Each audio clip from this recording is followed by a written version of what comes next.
Olá, queridos, eu sou o pastor Paulo Roberto, com 5 minutos de café, palavra e oração, com o tema da semana, mesmo que eu queira, não posso.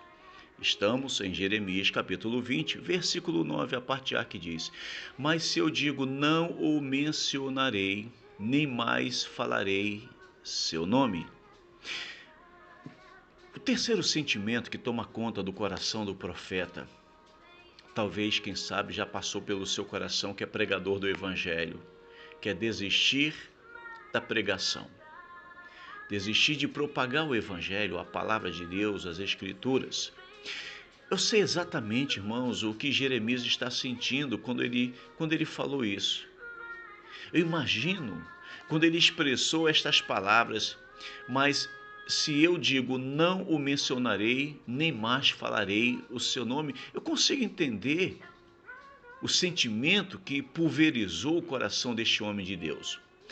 Ao longo dos anos, um pregador da palavra de Deus, ele gasta toda a sua vida, e eu digo isso por cortar na própria carne.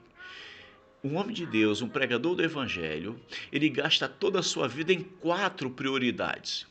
Assim que Deus o chama para ser um pregador do evangelho, uma pregadora do evangelho, a partir daí, 4 prioridades vão fazer parte da sua vida. Primeiro, é dedicar-se plenamente ao Senhor, plenamente a Deus. O pregador do evangelho, um pastor, um evangelista, um homem e uma mulher de Deus, quando ele recebe o chamado do Senhor, a partir desse momento ele precisa dedicar-se plenamente, não pode ser parcial, plenamente a Deus. A dedicação tem que ser total. Segundo, ele precisa amar e zelar da sua família. Esta é a segunda prioridade. Primeiro, Deus. Segundo, a sua família. Ele tem que ter zelo, cuidar, proteger a sua família. A terceira prioridade, se ele for um pastor, uma pastora, é apacentar o rebanho do Senhor. Perceba, o rebanho não é do pastor nem da pastora. Os membros não são dos pastores nem das pastoras. Os membros pertencem a Jesus. Então ele precisa apacentar o rebanho. O que é apacentar? É cuidar, é alimentar, é tirar os carrapichos, é colocar no aprisco, no lugar seguro. Isto é apacentar. Esta é a terceira prioridade. A quarta prioridade é dedicar-se ao estudo das Escrituras, porque Deus, quando nos chama, não chama a gente simplesmente para abrir a Bíblia e falar: vou pregar aqui, vai ser desse jeito. Irmãos, a gente precisa se dedicar aos estudos para a gente não falar besteira. A gente tem que falar com conhecimento de causa. A própria palavra de Deus nos ensina isto. Meditar na palavra do Senhor dia e noite, para tudo quanto você vier a fazer, será bem sucedido. Está lá em Josué capítulo 1, versículo 9.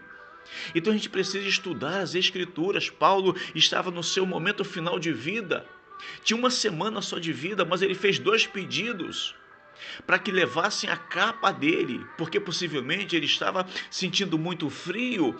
Mas o segundo pedido não podia deixar de fazer: trazei também para mim os pergaminhos, porque esse homem tinha uma semana de vida e mesmo assim queria continuar estudando as Escrituras, porque é a palavra de Deus que nos alimenta.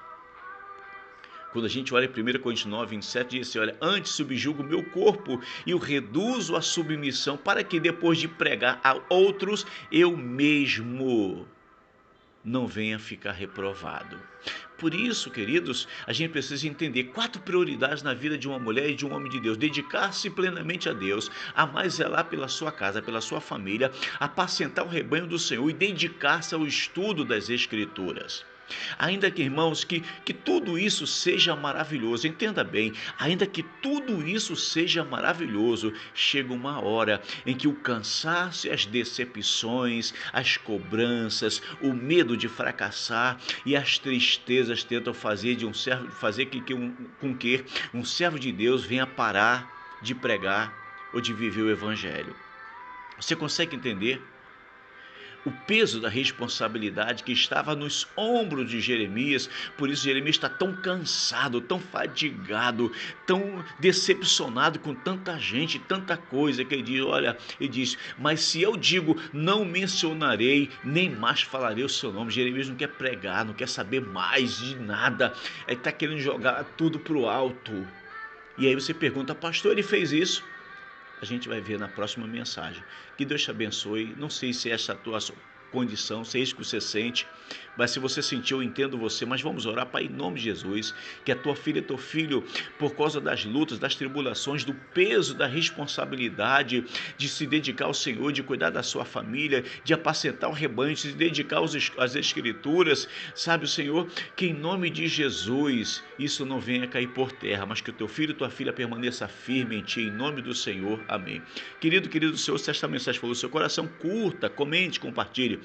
E se você não for inscrito, se inscreva no canal. Até amanhã, se Deus assim permitir.